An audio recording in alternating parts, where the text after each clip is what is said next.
This excerpt is from Affairs Valentino, Chapter 13, page 319.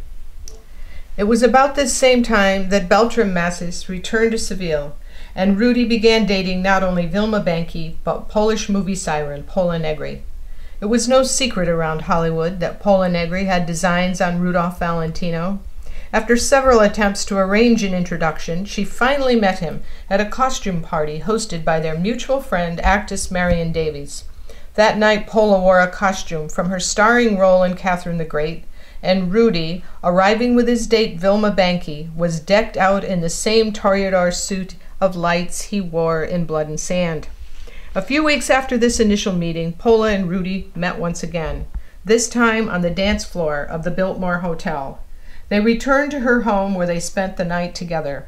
From that night on, Pola became a serious contender for Rudy's attention.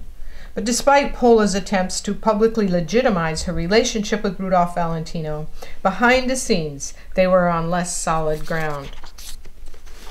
Although Pola Negri hoped to become Mrs. Rudolph Valentino #3, when she began dating Rudy, he was still married to Natasha. George knew Rudy had no intentions of committing to a serious relationship with any one woman at that point in his life.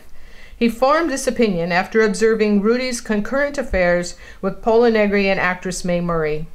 George was not only eyewitness to Rudy's volatile relationship with Pola Negri, but to a few of his intimate exchanges with Mae Murray. One of these occasions took place on a Friday night as George and Rudy left an American Legion boxing match where they met Mae Murray in the parking lot. Mae Murray was still married to director Robert Leonard at the time, but their marriage was on the rocks. That night, in the American Legion parking lot, Rudy greeted Mae by wrapping his arms around her in a passionate embrace. While George resigned himself to the awkward moment, Rudy and Mae engaged in a heated and prolonged kiss.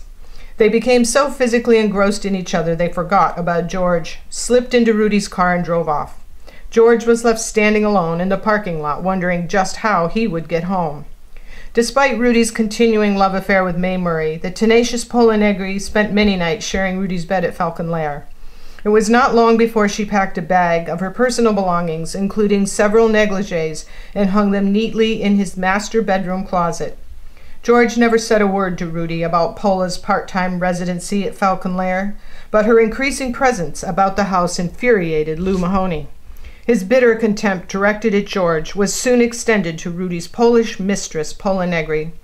Lou was not comfortable with the many changes in the post-Natasha household and still believed Mrs. Valentino would soon return home, reconcile with her husband, and restore order.